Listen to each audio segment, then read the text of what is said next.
I'm Brian McCreath at GBH in Boston with composer Armando Bayolo. Armando, such a good thing to have you here with us for El Puerto Rico. Your piece, Nadie Puede dar lo que no tiene, is a very intense piece. Indeed, it's one that isn't just an intense listening experience, but some intense meaning behind it. So let's talk about that a little bit, and then the music itself. Sure. It's based in, your inspiration is based in a very particular event. And a quote even. So I wonder if you can describe the event that served as the launching pad for this piece. Sure. Well, to begin with, thank you for having me, because this is quite an honor to be in the studios of the WGBH, and this whole project has been an amazing experience, and I can't wait for everybody to hear the Victory Players perform all the pieces involved. When I got the call to do this piece, I immediately went to the idea of, I'm not a particularly folklorically driven composer, which I know is a part of this project. What part of that was to include some folkloric elements, and I'm not so much attracted to that, but in the last decade or so, my work has taken a bend towards the more political. And the question of Puerto Rico and the status as a colony has been it's been the case since 1493. So the entire time I've been alive, and it's started to make it into the news again, certainly since Hurricane Maria in 2017. And it's become, a bit of a rallying point. So when Tiene asked me to write this piece, my thoughts immediately went to the Grito de Lares, which is this attempted uprising in 1868 that took place it was planned in the town of Lares in the central part of Puerto Rico, but unfortunately failed. It was an attempted revolution against the Spanish government, and part of the inspiration was, and the title "Nadie Puede dar lo que no tiene," nobody can give what they do not have, comes from a quote that attributed to Dr. Ramon Emeterio Betances, who was a Puerto Rican pro-independence activist, who, in discussing this board and in this meeting, discussing the idea of asking Spain for more rights, for asking for more, just more leniency, kind of like, the American colonists in the 1770s. And he stands up and says, nobody can give what they do not have. Nobody, they're not going to get you anything. And so it was decided to be a revolution. And just like I've just made a connection to the American Revolution, I also, in researching it a little bit, it's obviously something that we learn in history class in Puerto Rico, but, it's been several years since I studied that, and, in researching it, I also saw some similarities to what happened in Harper's Ferry with John Brown. And in that there was a lot of things were supposed to happen failed because there was a lot of lack of communication, and dates were changed without telling everybody. And so it became this infamous disaster. But I've taken that as an idea behind also the notion of what's been happening to Puerto Rico since then, really, and especially in the last 4 or 5 years, and especially since 2020, there's a lot of talk of, it should be a state. But the people saying that are not necessarily people on the island, or people who have the island's best interests in mind. They're doing it for other political reasons. And so this notion of and then colonialism is all on a lot of people's minds, myself included. And so, and as Puerto Ricans, it's very difficult to avoid that question entirely. Yeah, and so just clarify for me a little bit. You say that this moment in history is something that you learn if you're growing up in Puerto Rico, but how prominent is it as an experience? Is it something that's commemorated every year in Puerto Rico, or is it less prominent than that? Is it simply one of those historical facts that people tend to know about? It's somewhat prominent. I know Betances' birthday is commemorated, as well as other what we call próceres. The prócer is like a word for illustrious person. Those are, a lot of the participants get their own holidays, but there's not, and I could be wrong about this. I've lived in the United States for over 30 years now. It's not a holiday per se. And to me, I mean, it ties in and granted, I'm growing up in the 70s, in the 1930s and 40s, before the Commonwealth, and Luis Muñoz Marín started the Commonwealth with the U.S. government.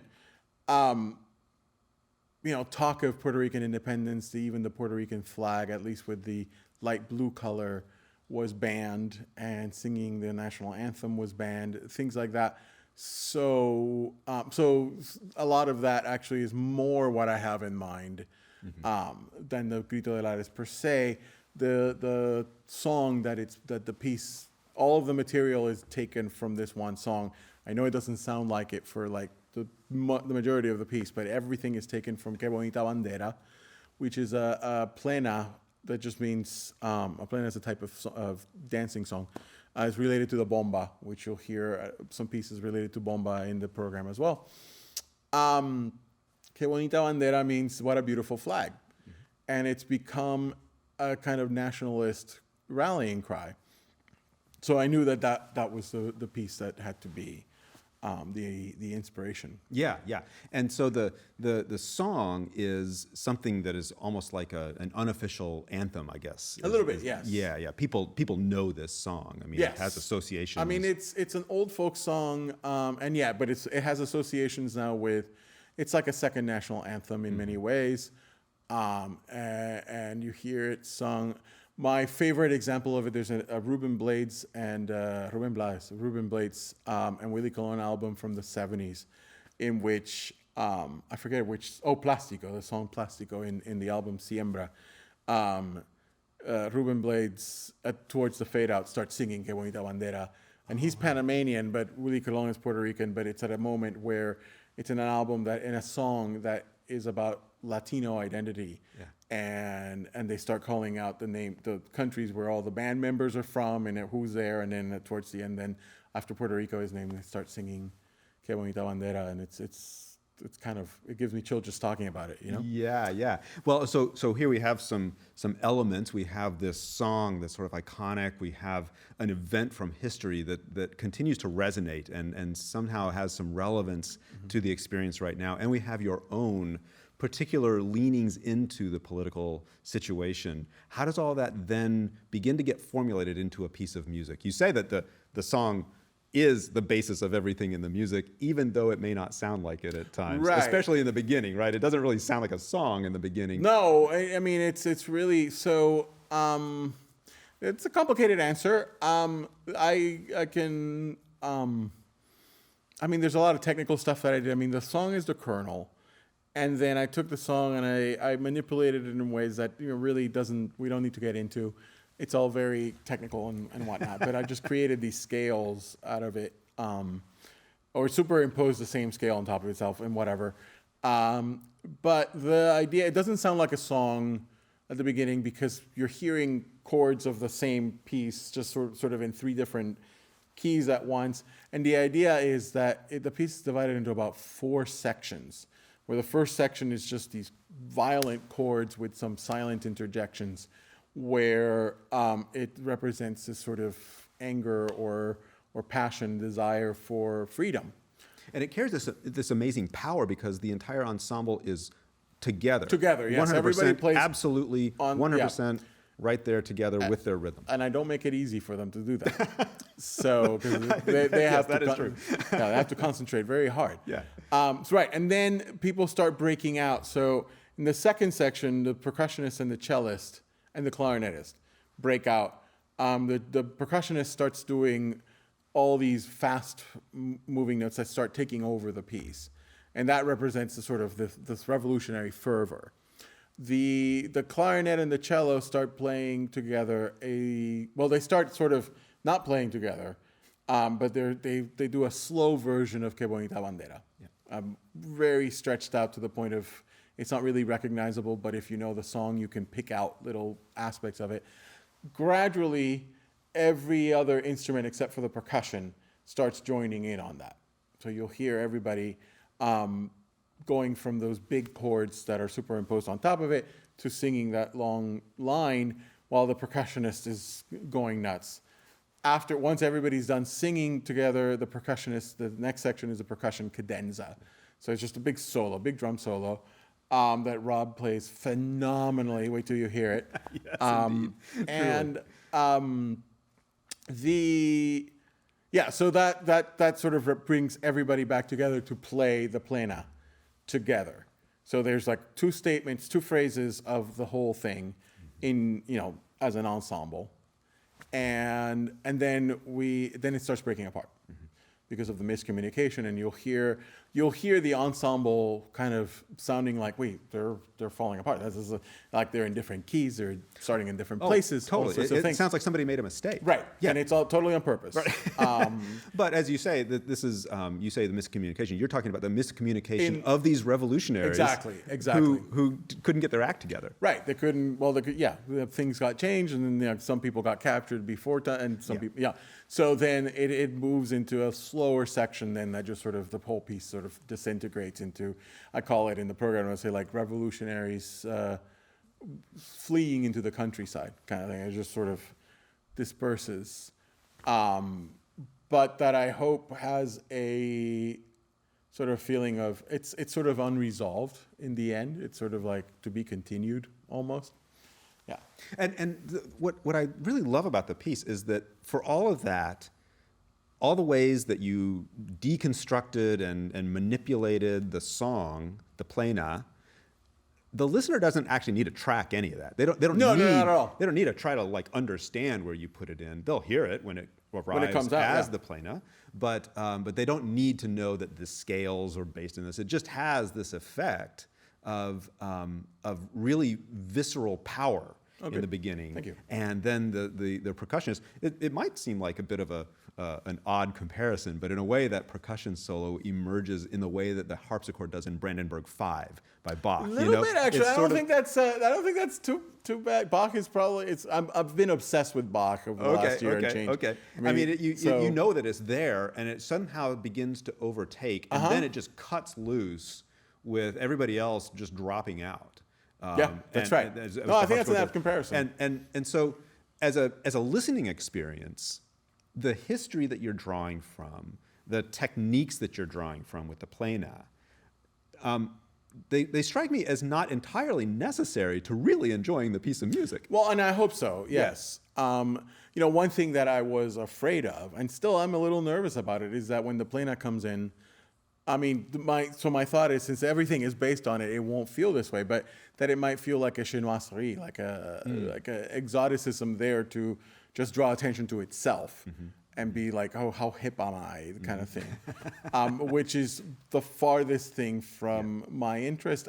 That's one reason I've avoided folkloric elements. I don't want to fetishize myself or the cultures that I came from, and I'm already, even in Puerto Rico, a polyglot because my parents were born in Cuba and not in Puerto Rico, but they raised me and my brother and sister to be Puerto Rican. They raised us as Puerto Rican.